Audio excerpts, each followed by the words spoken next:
Good morning all of you and I welcome you all on science सरल। तो आज हमारा प्लांट हार्मोन्स का पैकअप वीडियो है जिसमें आज हम पूरे प्लांट हार्मोन्स को रिवाइज भी करेंगे, नए प्लांट हार्मोन्स जो रह गए थे उन्हें भी पढ़ेंगे और उसके अलावा हम एक क्विज़ भी यहाँ पर करने वाले हैं जिससे आपका असेसमेंट हो जाएगा।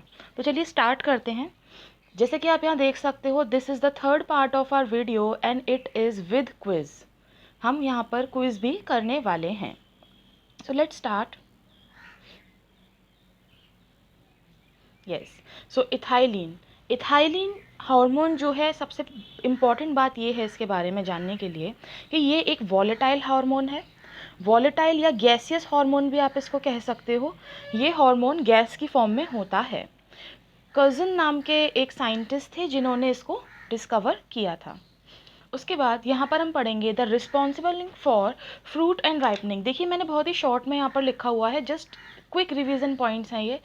फ्रूट राइपनिंग के लिए ethylene is the most important hormone जिसे आर्टिफिशियली भी फ्रूट्स में इंड्यूस किया जाता है फलों को जल्दी पकाने के लिए। ठीक, ऑब्वियस सी बात है, अगर ये फलों को जल्दी पका रहा है इसका मतलब ये मैच्योर कर रहा है चीज़ों को। तो एग्जैक्टली प्रमोट, ये फ्लावर्स में भी ग्रोथ को प्रमोट करेगा। या फिर किसी भी प्लांट में अगर फ्लावरिंग नहीं हो रही है तो उसको हम इथाइलिन से ट्रीट कर सकते हैं। Break dormancy. देखिए अगर फ्लावरिंग प्रमोट हो रही है तो ऑब्वियस सी बात है डॉर्मेंसी जो है वो ब्रेक हो जाएगी। डॉर्मेंसी का मतलब होता है सीड की एक इनएक्टिव स्टेज जिसमें सीड क्या करता है, जर्मिनेट नहीं करता। तो हम कह सकते हैं इथाइलिन जो है वो जर्मिनेशन को भी प्रमोट करता है। बट जर्मिनेशन वर्ड ही जी से है, मैंने आपको प्रीवियस वीडियोस में बताया है। तो gibberellin is the major hormone which is responsible for seed germination. This is the statement, इस चीज़ को आप मत भूलिएगा। ठीक है, बाकी सारे हार्मोन्स तो सपोर्टिंग हार्मोन्स हैं। उसके अलावा हम यहाँ देखेंगे promote femaleness in the flower. This point is very important कि जो फीमेलनेस है यानी कि फीमेल पार्ट्स हैं फ्लावर के, स्टाइल, स्टिग्मा, ओवरी, इनको ये प्रमोट करता है प्लांट के अंदर। ठीक है, ये भी एक स्टेटमेंट का ही क्वेश्चन है इसलिए मैंने इसको यहाँ एज इट इज़ लिख दिया है, आप इसको ध्यान रखिएगा। और इट प्रमोट एप्सिशन। देखिए एप्सिशन का मतलब होता है कोई भी लीफ है वो मैच्योर हो चुकी है और वो जाके अपने जो ब्रैक्ट का पार्ट है उससे अलग हो गई। ठीक, तो लीफ फॉलिंग आप इसे कह सकते हो, ये इसको भी प्रमोट करता है। ठीक,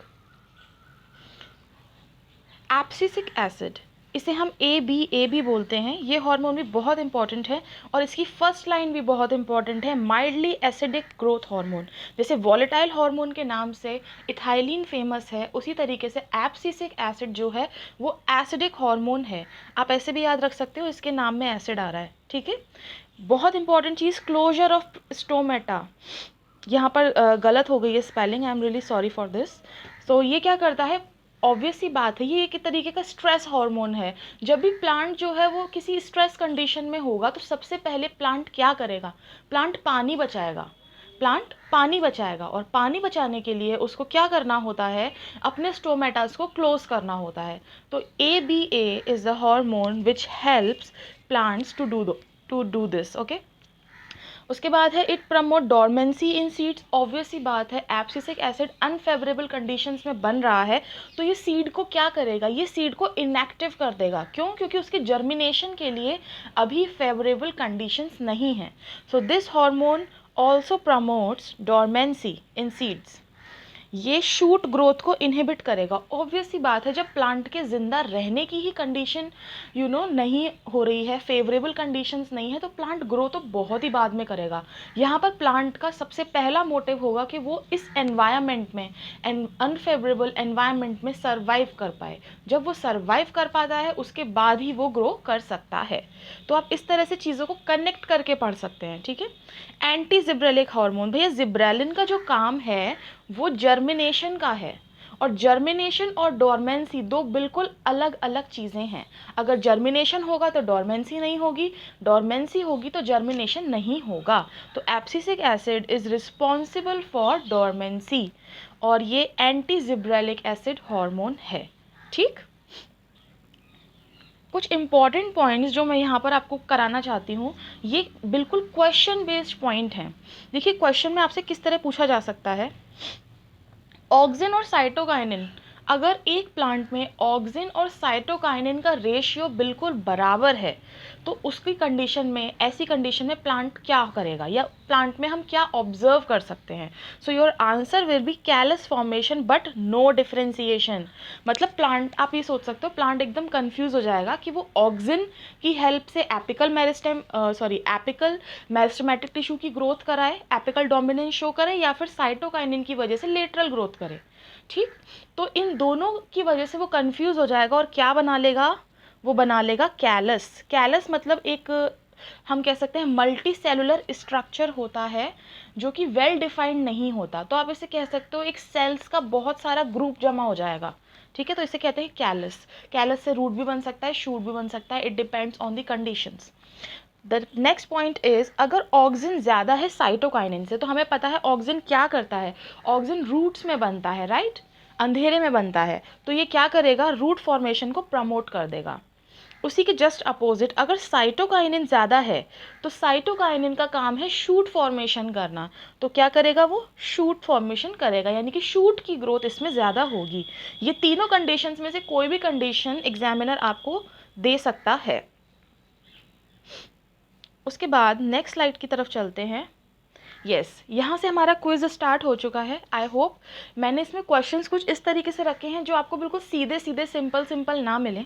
ठीक है, मैंने थोड़े से कॉम्प्लेक्स क्वेश्चंस भी इस क्विज में चूज़ करे हैं जैसे कि पूछे जाते हैं।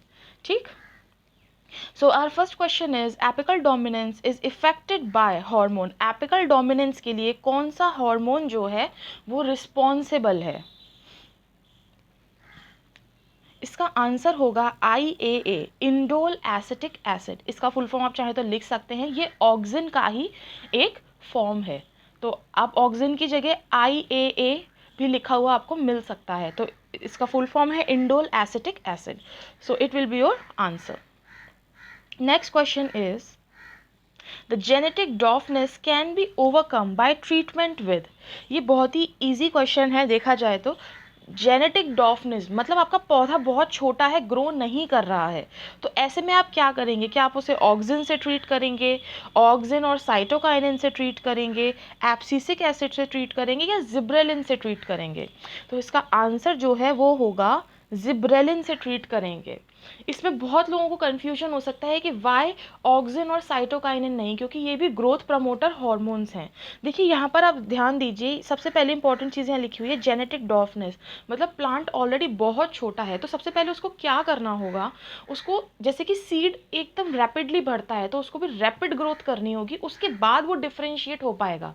तो ऑक्सिन और साइटोकाइनिन कहीं ना कहीं डिफ्रेंशिएशन में ज़्यादा रोल प्ले करते हैं। ठीक है, और उसी की वजह से ग्रोथ होती है प्लांट में। बट कोई प्लांट जब ऑलरेडी बहुत ज़्यादा छोटा है तो सबसे पहले हमें उसको अच्छी खासी हम कह सकते हैं, जैसे एक सीड होता है रैपिडली ग्रोथ करता है, उसे हमें रैपिडली ग्रोथ करानी पड़ेगी। तो इसका जो आंसर होगा वो जिब्रेलिन जाएगा इसके साथ, कंफ्यूज मत होइएगा।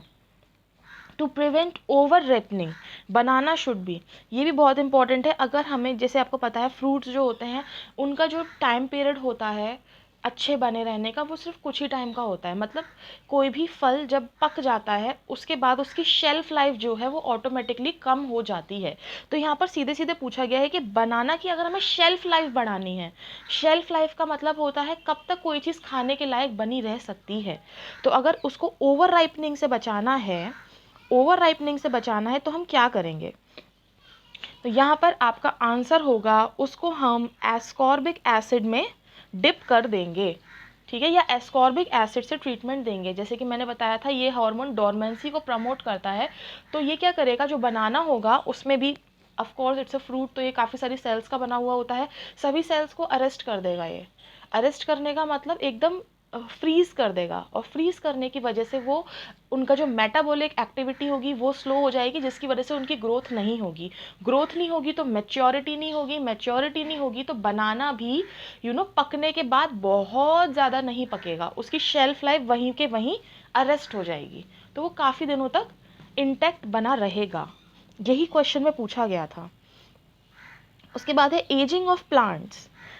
Ageing of plant organs can be delayed with the help of the hormone. देखिए हम एजिंग को कैसे रोक सकते हैं। एजिंग को सबसे ज़्यादा डिले करने वाला हार्मोन होता है साइटोकाइनिन। इसको आप सेनीसेंस भी बोलते हैं। एजिंग ऑफ प्लांट ऑर्गन्स का मतलब क्या है? Senescence. So senescence can be delayed with the help of the hormone and your answer will be cytokinin। देखिए ऑक्सिन और साइटोकाइनिन में आपको बहुत कन्फ्यूजन हो सकता है, तो प्लीज़ आप चाहो तो इस पॉइंट को आप लिख भी सकते हैं। अगर आपको नहीं पता और आंसर आपका गड़बड़ जा रहा है तो जस्ट राइट दिस पॉइंट, इस पूरे क्वेश्चन को आप लिख लीजिए एक पॉइंट की तरह, ताकि आपके दिमाग में याद रहे कि आपको प्रायोरिटी किस ऑप्शन को पहले देनी है। सो ऑक्सिन्स आर, क्या होते हैं ऑक्सिन्स? सबको पता है and it's a very common question. Growth catalyst होते हैं, डिस्ट्रॉयर ऑफ ग्रोथ होते हैं, ग्रोथ इनहिबिटर होते हैं, या ग्रोथ हार्मोन होता है। देखिए ऑक्सिन जो है उसकी प्रेजेंस से ग्रोथ एंश्योर होती है। ऐसा नहीं कि पौधा बढ़ रहा था और हमने ऑक्सिन डाल दिया ज़्यादा बढ़ गया, नहीं, पौधे में ग्रोथ ही ऑक्सिन की वजह से हो रही है। सो ऑक्सिन इज़ द रीज़न, ठीक है, नॉट अ साइड फैक्टर। अगर हम कैटलिस्ट आंसर लगाते हैं तो इट्स अ साइड फैक्टर, ठीक है। बट यहाँ पर जो आपका राइट आंसर होगा it will be growth hormone. Auxin के लिए तो ये स्टेटमेंट यूज़ होता है कि auxin is a growth hormone, तो आप कंफ्यूज मत होना। कैटलिस्ट आ जाए कोई दिक्कत नहीं है, आपको ग्रोथ हार्मोन लगाना है। इसी वजह से मैंने इस तरीके के क्वेश्चंस चूज़ करे हैं जो थोड़े से आपको चैलेंजिंग लगें और आपके दिमाग में सारे कंसेप्ट को ये एक बार रन करा दें, ठीक। बायो एसे ऑफ जिब्रेलिन, ये मैंने पॉइंट्स में लिखा नहीं था, इस वजह से मैंने ये क्वेश्चन यहाँ ऐड कर दिया है। जैसे कि एवीना कर्वेचर टेस्ट बायो एसे है या एक्सपेरिमेंटल टेस्ट था ऑक्सिन का, उसी तरीके से जिब्रेलिन के लिए भी एक एक्सपेरिमेंटल टेस्ट कंडक्ट किया गया था, जिसको हम बोलते हैं डॉर्फ मेज सीड टेस्ट या डॉर्फ मेज टेस्ट। इसी से रिलेटेड क्वेश्चन अभी आपसे पूछा गया था। तो देखा, बायो एसे को भी ये लोग एज एन एक्सपेरिमेंट आपको एक स्टेटमेंट में करके दे देंगे, तो आप लोगों को बस इसका ध्यान रखना है। आई होप ये जो मैं क्वेश्चंस करा रही हूँ ये थोड़े से आपको चैलेंजिंग लगेंगे, आपके दिमाग में एकदम लॉक हो जाएगा इनका आंसर। मेरा मोटिव यही है इसे कराने का। उसके बाद the artificial ripening of fruit is accomplished by the treatment with, obvious है, अगर आपको फ्रूट को राइपन कराना है यानी कि पकाना है, तो अभी हमने पढ़ा था कि फ्रूट को पकाने के लिए ethylene hormone is the best. और मैंने ये भी कहा था कि जो फ्रूट मार्केट वाले होते हैं वो इथाइलिन से ट्रीट भी करते हैं, तो ये बहुत ही कॉमन यूज़ होने वाला हार्मोन है। Which of the following effects of auxin on plant are the basis of for commercial application? ठीक है, कमर्शियल एप्लीकेशन के लिए ऑक्सिन किस तरह से इफेक्टेड होता है? तो बहुत ही इजी इसका आंसर होगा। देखिए कैलस फॉर्मेशन, कैलस फॉर्मेशन कब होगा? जब ऑक्सिन और साइटोकाइनिन बराबर होंगे। कर्वेचर ऑफ स्टेम, ये auxin of course curvature of stem towards the light या फोटोटैक्सिस शो करता है ऑक्सिन। उसके बाद है induction of root formation in the stem cutting, ये बहुत ही इंपॉर्टेंट पॉइंट है और यही आपका आंसर है। अगर आपको कोई भी स्टेम कटिंग लगानी है, ठीक है, स्टेम कटिंग का मतलब कलम लगानी है, जैसे गुलाब के पेड़ की टहनी लेकर आप उसे ज़मीन में लगा दो तो चांसेस हैं कि वो उग जाता है, ठीक। इसको वेजिटेटिव प्रोपोगेशन भी कहते हैं। तो यहाँ पर ये बोला गया है कि स्टेम कटिंग को लगाने के लिए हम कमर्शियली कौन से हार्मोन से उसको ट्रीट करेंगे जिसकी वजह से उसमें रूट्स का फॉर्मेशन हो जाए। और अगर किसी पौधे में रूट का फॉर्मेशन हो गया तो इसका मतलब वो वेल इस्टेब्लिश हो चुका है। तो इसी चीज़ के लिए जो नर्सरी वगैरह में हम यूज़ करते हैं वो है ऑक्सिन। हम ऑक्सिन का सॉल्यूशन लेते हैं और उसको जो टिप होती है स्टेम कटिंग की उसे डिप कर देते हैं, और बस इसी की वजह से ग्रोथ हार्मोन रूट्स को प्रमोट कर देता है। So it will be your answer. A green plant bends towards the source of light when exposed to the light on only one side। देखिए ये बिल्कुल अवीना कल्चर टेस्ट है कि सनलाइट की तरफ या किसी भी लाइट की तरफ पौधा रिस्पॉन्स कर रहा है झुककर, ये चीज़ हमने पढ़ी हुई है। Which of the following is the best explanation of the phenomena, इसको आप क्या कहेंगे? द लाइट रिड्यूसेस लेंथ, ऐसा तो बिल्कुल नहीं पढ़ा है। They need light for photosynthesis, ये कॉमन बात है, इस स्टेटमेंट से ये रिलेट नहीं कर पा रही है। The apex of their stems are attracted by the light, हाँ चलिए ये भी एक है, रिलेट कर पा रहे हैं। The auxin accumulates the shaded side to induce greater cell elongation on the side, सबसे ज़्यादा रेलेवेंट पॉइंट जो है वो लग रहा है option number D, and it will be your answer. यहाँ पर साफ साफ बोला गया है कि ऑक्सिन क्या करता है, शेडेड पार्ट में बनेगा। अगर ऑक्सिन शेडेड पार्ट में बनेगा, देखिए मैं आपको रिवाइज करा देती हूँ, मैंने ये डायग्राम की हेल्प से बताया था आपको। मान लीजिए इस तरीके से मुड़ गया है स्टेम, और ये था आपका सन। सन की तरफ स्टेम कुछ इस तरीके से मुड़ गया, तो ऑब्वियस ही बात है अगर स्टेम इस साइड कर्व कर रहा है, ऐसे कर्व कर रहा है, तो उसमें ग्रोथ कहाँ पे हुई होगी, उसमें ग्रोथ हुई होगी उस रीजन में जो लाइट से एक्सपोज नहीं है, इस रीजन में ग्रोथ हुई होगी। तो इसी रीजन में क्या बन रहा होता है, आपका ऑक्सिन बन रहा होता है। ऑक्सिन शेडेड पार्ट में बनेगा, तभी टिप जो है वो सन की तरफ या लाइट की तरफ रिस्पॉन्स करेगी। So here D is your answer. The next question is, delayed in senescence is caused by the spray of। senescence को डिले कौन करता है, अभी यहाँ पर हमने पढ़ा था senescence का मतलब क्या है, एजिंग। एजिंग को डिले कौन करेगा, साइटोकाइनिन करेगा, एब्सिसिक एसिड करेगा, IBA करेगा, या फिर GA करेगा। इसका आंसर क्या होना चाहिए, इसका आंसर होगा जिब्रेलिक एसिड सेनेसेंस को डिले करेगा या एजिंग को डिले करेगा। आई होप आपको ये सारे क्वेश्चंस आज अच्छे लगे होंगे, समझ में आए होंगे। अच्छा, इस क्वेश्चन का जो आंसर है वो ए बी हो सकता है और साइटोकाइनिन भी हो सकता है। सो नाउ इस क्वेश्चन का आंसर आप लोग मुझे कमेंट करेंगे कमेंट बॉक्स में, ठीक है। मैं ये भी बता देती हूँ, लीजिए IBA हो सकता है, ठीक। So now it's your responsibility कि इन सभी ऑप्शंस में से कौन सा ऑप्शन जो है वो करेक्ट होगा।